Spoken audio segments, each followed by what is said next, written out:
It's the 11th hour, and boy, do I have plenty to say. Stay tuned.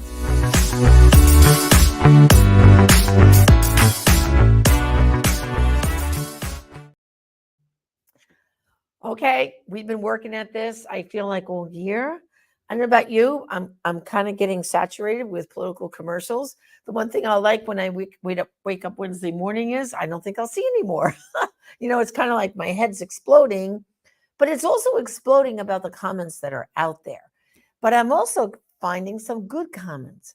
Let's take a look at this video from our good new friend, Telsey. Gavin, let's take a look.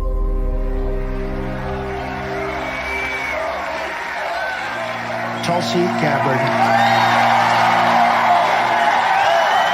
Aloha.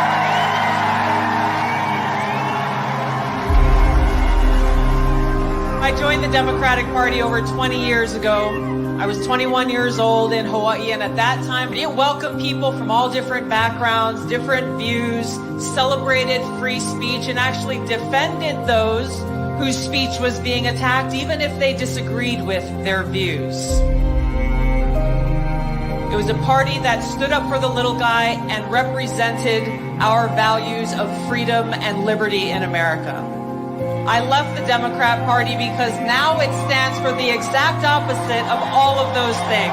Free speech is not an absolute. Social media sites, they are speaking to millions of people without oversight or regulation. And that has to stop.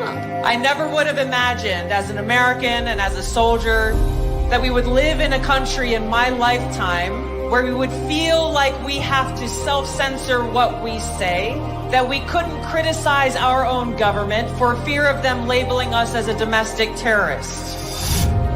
We are closer to the brink of World War III and nuclear war today than we ever have been before, directly because of the Harris-Biden administration's foreign policy.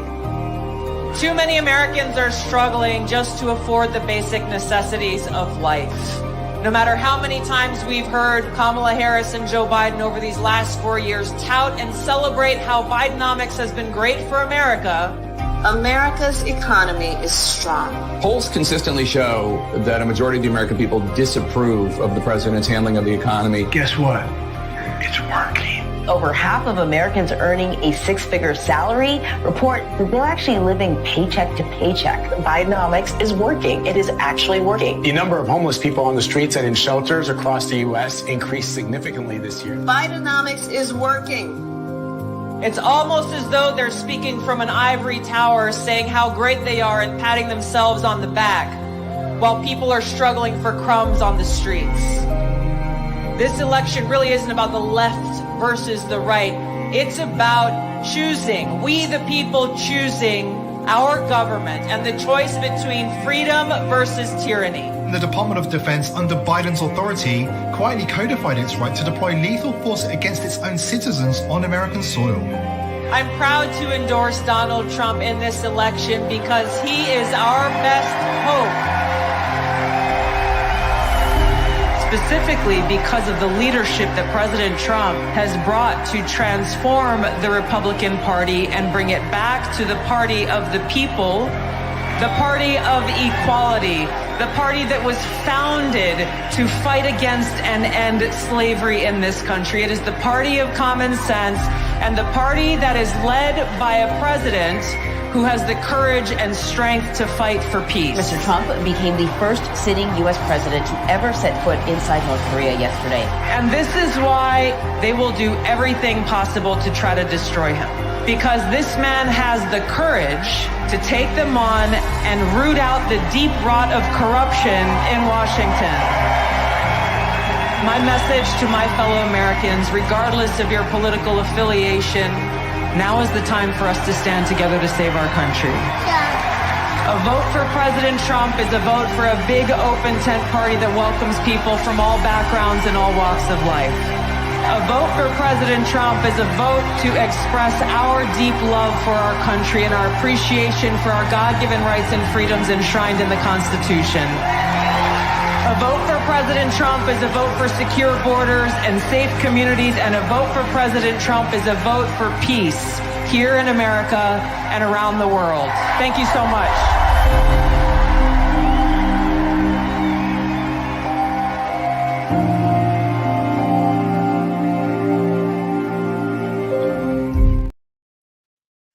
Well, of course, we're glad to have her and, of course, RFK Jr. on our team because these are Democrats who now say, "Ugh, it's not the party that I've been in all these years. They've changed so radically." But let's just talk. We're in the final days.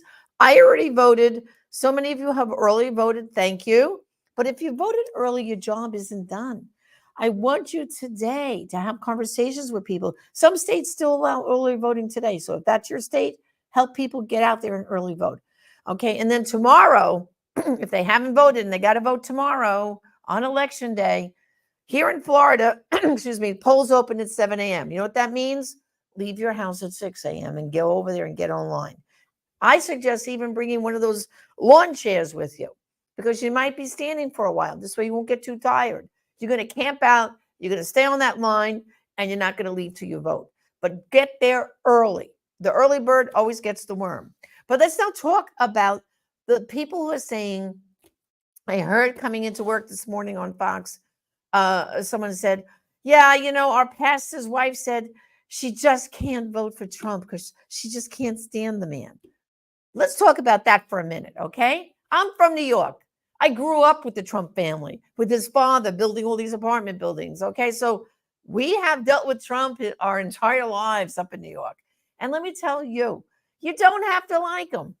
What you have to do is like his policies. And he's got a record of 4 years in the White House and all the great things he did. Think back, you know, on election day in 2020, the interest rate, if you were buying a house, was 3.5%. It's 8% now. That's what Bidenomics did for you, okay? 3.5 to 8. The jobs report, oh, you know, MSNBC, ABC, they're not talking about it. The month of October, lowest ever, 12,000 jobs. That's all we were able to do. They were supposed to have 112,000. Bidenomics, once again, failing. And Kamala Harris is part of it. The Green New Deal bill, she voted for that. She voted for that, spending billions and billions of your money. Instead of facing our problems here, taking care of our veterans, homelessness and all that, oh no, Bidenomics and the Green New Deal. That's what they're into. Brothers and sisters, you don't have to like President Trump. And if you know some people that want to sit it out for that reason, let's talk about that a little bit further. His policies we know are good. But it's also the party matters. Do you want all the Democrats in charge? Because who's ever president, not only do they bring in a cabinet, okay, which is important, but there's thousands of federal jobs they appoint. And let's also think about the judges. Forget about it. We don't know if there'll be another Supreme Court appointment. There might be, because a few of them are getting on in age, and they're on our team, the ones who are getting older. But federal judges, President Trump put in over 200 federal judges that were strict constitutionalists, meaning they want to protect the Constitution. All right. Biden has done over 202, and he's put in liberal judges. So, brothers and sisters, who takes the White House has a lot of things that are at play. Judges, jobs in the federal government. Oh, and just think now, Elon Musk is jumped on the Trump train, right? And what does he want to do? Help bring fiscal responsibility back to the federal government. He wants to analyze it and say, where can we cut? And believe me, I'm here in Florida, and I see what a pristine operation he does here with SpaceX. Let me tell you, those people work hard, and if they don't do their job, guess what? You're fired. That's what they did. You know, one time, it was several years ago, Musk had a failed rocket launch. Something happened. I forget what went wrong. Do you know he came in? He was here for it. He flew here, and he walked into SpaceX the next day and talked to one of his administrators and say, that whole bunch there, they didn't perform properly. They're fired. He got rid of them. Amazing. But this is what we got. We have a team that wants to look at the thing and say, let's get the job done for America. That's what we need. You know, brothers, I want to hear from you too, Ed. Let's give. Oh, here's one. Obama, what does Trump have a magic word when talking about new normal? And poof, industry started returning to America. No, what Trump did, you know why industry came back to America? For several reasons. Number one, what Trump did in his 4 years deregulate. He took a lot of the federal mandates on manufacturing and he changed them. He lowered them so that big companies could hire more people and bring in more jobs. But then what he did was, for all the goods coming in from overseas, he raised the duty or the tariffs on them so that made in America became more attractive. I mean, I get upset right now. Every time I'm buying something, whether it's on Amazon or in the store, you turn it over. What does the tag say? Made in China, made in China, made in China. I want to see made in USA. Don't you, brothers and sisters? You want to see made in USA? Then you vote for Trump, okay? You want to see the interest rate, if you think you're going to buy a house go down, you vote for Trump. You want to see the border sealed? Oh, and can I say a lot about immigration? You know, there's legal immigration and there's all this invasion of migrants. And see, there's a real big difference here that no one's talking about. In America, we have always had a policy that if someone was being persecuted in their country, they could seek asylum here in America, which means they wouldn't have to get in line with all the other immigrants that are trying to be processed to come in the legal way, to get the green card, to study for the test. You know, there's supposed to be a test to become a citizen. I mean, this is like the normal policy we have. So when Kamala keeps saying, oh, we're going to fix the immigration policy, Kamala, you have to enforce the policy that exists already. And having millions of migrants just come over the border illegally, we have criminals coming, people are being killed, girls are being raped. Oh my goodness, brothers and sisters. And then she mocks and laughs Trump building the wall. He built a good part of the wall, but do you know what the problem is? She opened up, they took all of Trump's policies of remain in Mexico. Okay, remember that vague memory? Remain in Mexico, which meant they had to apply to come in, but they had to stay in Mexico before they could just walk across the border. I mean, immigration is a big problem. We've always welcomed people from other countries. And yes, people who are being, you know, really victimized in other countries can still come and seek asylum, but it's done legally, not just walking in and ending up God knows where. So brothers and sisters, there's so much at stake, but I want you to talk to people who say, I just can't vote for Trump. So they're going to sit it out, or maybe they'll go in and vote the rest of the Republican ticket, but they won't vote for him. Talk about policy versus personality. You know, think about this. You know, if I have to have heart surgery and I'm looking to find the best surgeon, I don't look at that surgeon and say, oh, did he cheat on his wife? Oh, I don't want him operating on me. Oh, you know, he has affairs. Oh, I don't want him operating on me. Oh, I don't like that he doesn't go to church. He's not a Christian. I don't want him operating on me. No, brothers and sisters, you need heart surgery. You're going to find the best surgeon to cut you open. Well, that's what it is with President Trump. He's the best man for the job to save America, to save free speech, to save the babies and their mothers from abortion. And by the way, another lie of Kamala. He has never said he wanted to sign a national federal ban on abortion. In fact, he said he likes that it's back in the states. But here's another point. The president of the United States can only sign into law what's put on his desk from Congress. And guess what? We don't have a Congress that is willing to ban all abortions. There is no will on the Republican side even to go to that extreme. But we could make progress. You know, we could get a born alive bill signed into law, meaning if a baby is born alive during an abortion, you have to give that baby medical treatment. Guess what? Kamala Harris, when she was in the Senate, voted against that bill. She says if the baby is born alive in an abortion, let it lay there and die and gasp for air. And Governor Walz did the same thing. In his state, in Minnesota, they passed the bill for born alive and he vetoed it. So brothers and sisters, we know they're bad on abortion.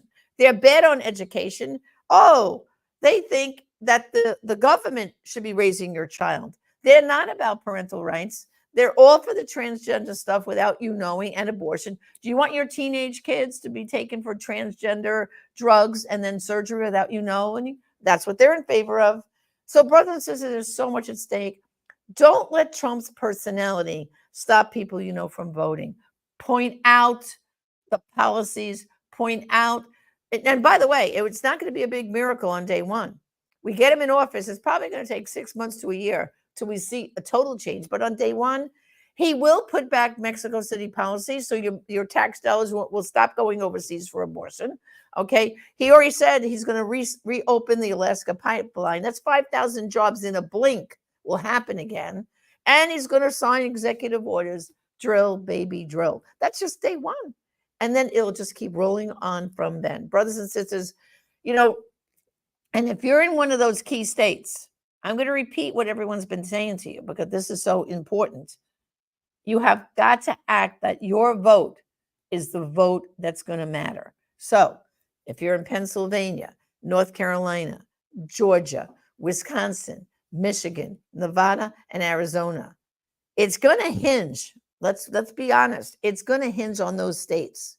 And you have to act like your one vote could make the difference in whether we have an America-loving president like Trump or a socialist like Kamala Harris. It's all up to you. And by the way, there could be a few surprises because I'm listening to a lot of stuff every day. That's what I do. I listen to the news. I look at the polls. My head explodes. But New Hampshire, they said, might be in play. And we could possibly get a Republican senator from Maryland because they've had the guy who was their governor is running for the Senate because he's term limited. And he's been a Republican for 2 terms. So there could be a few wonderful surprises, but we're not going to get those good surprises if we don't vote. So I'm going to ask you all, act like your life depends on it. And if you voted already, thank you and God bless you. But now get as many other people out there to vote. Please, please, I'm begging you. And tomorrow morning, guess what I'm going to do? I'm going to early mass. And then my parish is going to have adoration from 9 to noon tomorrow. So I'm going to stay for adoration for a little while. And then I'm coming to the office. So I'm begging you, brothers and sisters, please. There is no tomorrow. This is it. It could be a game changer. Please, I'm begging you, on social media and pick up the phone and email. Talk to everyone on your Christmas card list and check in with them. Don't assume they already voted. Call them, email them, Facebook them, do whatever you got to do. Because remember, it's all about getting our country right again. There's so much at stake, and it's up to you. God bless you. God bless America, and let's get the job done. Go, team, go. God bless.